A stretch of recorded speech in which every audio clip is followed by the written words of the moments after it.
Hello అండి, నేను జహాన్. ఈ చిక్కుడు చూసారా? నేను సీడ్స్ ఇచ్చిన వాళ్ళందరికీ గుర్తొచ్చే ఉంటుంది.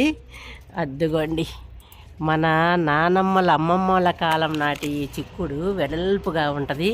అసలు ఎంత టేస్టీగా ఉంటుందోనండి.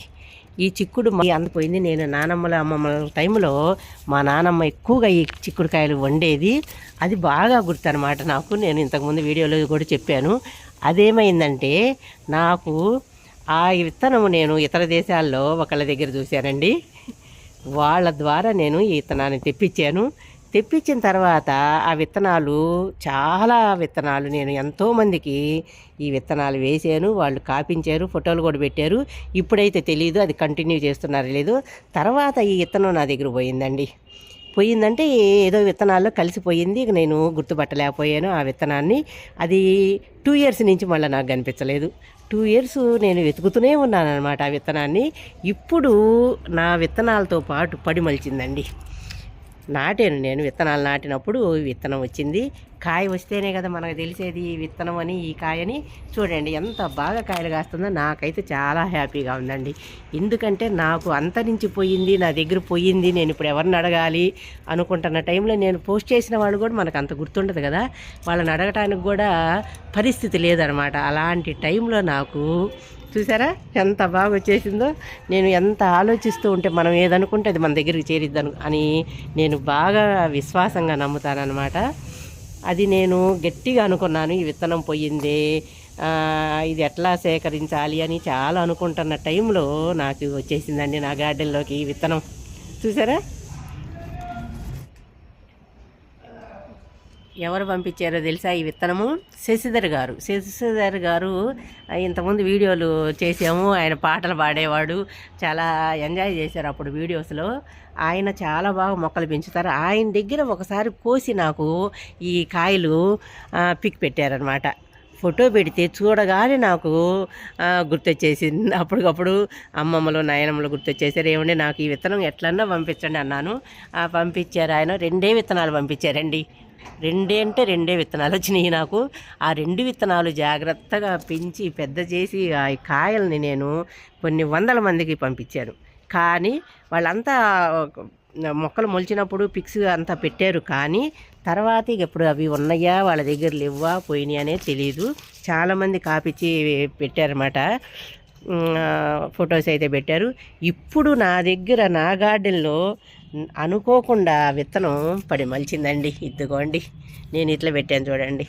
ఒక కుండి అడుగు భాగం కట్ చేసి దీని మీద పెట్టాను, ప్లేస్ లేక. పెట్టిన తర్వాత ఎంత బలంగా పెరిగినాయో చూడండి. ఎన్ని రకాల చిక్కుడులు ఇక్కడ కాస్తున్నాయి. దానికి అంత అలుగుపోయింది. సరే వదిలేసాను అనమాట, కాయ నీళ్ళు అలా అని. అయిగోండి చూసారా ఎన్ని చిక్కుళ్ళు. ఆ పైనంతా పరుచుకొని ఉన్నాయి అన్నమాట కాయలు. అదంతా కండెలు వచ్చేసినాయి, బాగా ఫ్లవరింగ్ వచ్చింది.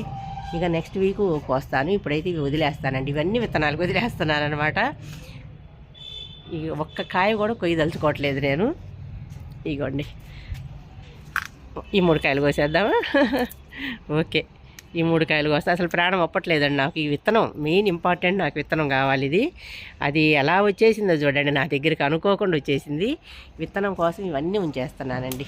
ఇవన్నీ విత్తనాలు మనకి ఇంపార్టెంట్ కదా, కాయల కంటే విత్తనాలు ఇంపార్టెంట్.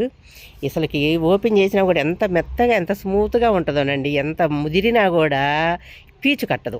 కొన్ని రకాలు కొంచెం ముదరగానే పీచు వచ్చేస్తుంది, మనం ఇక పనికి రావన్నమాట. ఇది అట్లా ఉండదండి. విత్తనం బాగా గట్టిపడిపోయి ముదిరే స్టేజ్కి వచ్చినా కూడా పీచు అనేది కట్టదు. అది దీని స్పెషాలిటీ.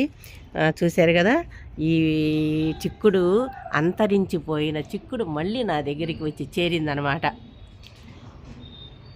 అది ప్రకృతి మహత్యం అండి. ప్రకృతిని ఎంత నమ్ముకుంటే అంత మంచి జరిగిద్ది, అంత మంచి చేస్తుంది అనమాట. మనం ప్రతి ఒక్కళ్ళం ప్రకృతిని నమ్ముకోవాలి. ప్రకృతిలోనే అన్నీ ప్రకృతిలోనే ఉన్నాయండి. ప్రతిదీ మనం ఎలాంటి ఆహారం కానీ అన్నీ మనకి వచ్చేది చెట్ల ద్వారానే. ఈ చెట్లని మనం విస్మరించకూడదు. ప్రతి ఒక్కళ్ళు చెట్లు పెంచాలి. మన ఫుడ్ మనం పండించుకొని మనం తినగలిగితే ఆ ఆనందం ఉందో చూశారు ఎంత హ్యాపీగా ఉంటుందో అనండి. ఓకేనా? ఈ విత్తనాన్ని సేకరించాను కదా. ఇప్పుడు నా దగ్గరికి విత్తనం రావాలన్నమాట. కాయ వచ్చింది, విత్తనం రావాలి. విత్తనం వచ్చిన తర్వాత మళ్ళీ ఆ విత్తనాలు మీకు చూపిస్తాను. ఓకే, చూసారా, మీతో మాట్లాడుతూనే ఇన్ని రకాల చిక్కుళ్ళు కోసాను. రెడ్ అండి, రెడ్ లాంగ్ ఇది. తర్వాత ఇది ఒక రకము 365 days చిక్కుడు ఇది. తర్వాత ఇది చూసారా, గుత్తి ఒకటే గుత్తికైతే చాలా కాయలు ఉంటున్నాయండి. ఒక్కొక్క గుత్తికి 10-15 కాయలు దాకా కూడా ఉంటున్నాయి. ఇది గుత్తులుగా కాస్తుంది. ఇవి కొన్ని కోసాను, ఇంకా పిందెలు ఉన్నాయి అన్నమాట, అవి వదిలేసాను. తర్వాత ఇది చూసారా, ఇది ఒక రకం. ఇది గ్రీన్ అండ్ రెడ్ కలిపి ఉంటుంది అన్నమాట. ఈ చిక్కుడు అయితే మనకి మార్కెట్లో ఎక్కువగా అమ్ముతారు, ఆ టైప్ అన్నమాట. ఇది విపరీతంగా కాయలు కాస్తుందండి ఈ చిక్కుడు. ఈ విత్తనాలకైతే చాలానే వదిలేసాను. ఇంకా ఒక 4 రకాలైతే పైన కాస్తున్నాయి. వైట్లో మిల్కీ వైట్ ఒకటి ఉంది, తర్వాత కనుపు చిక్కుడు ఒకటి ఉంది, ఇంకొక 2 వెరైటీస్ ఉన్నాయండి, ఇంకొక 4 వెరైటీస్ ఉన్నాయి. అవి అప్పుడప్పుడు కొన్ని కాయలు వస్తున్నాయి, కోస్తున్నాను. నెక్స్ట్ చూపిస్తాను. చూసారా, మిద్దె తోటల్లో మనం ఎంత ఈజీగా ఎన్ని రకాల చిక్కుళ్ళు పెంచుకోవచ్చో, ఎంత ఎక్కువ మొత్తంలో కాపించుకోవచ్చు. మీరు 20 లీటర్స్ కుండీల్లో కూడా చక్కగా పెరిగిద్దండి. లేకపోతే టబ్బుల్లో, బ్లాక్ టబ్స్ వస్తున్నాయి కదా ఇప్పుడు, బ్లాక్ టబ్బుల్లో ఈజీగా నాటుకోవచ్చు అండి తీగ జాతులు. ఈ చిక్కుడు కూడా బాగా ఎక్కువ మొత్తంలో కాపించుకోవచ్చు. ఓకేనా?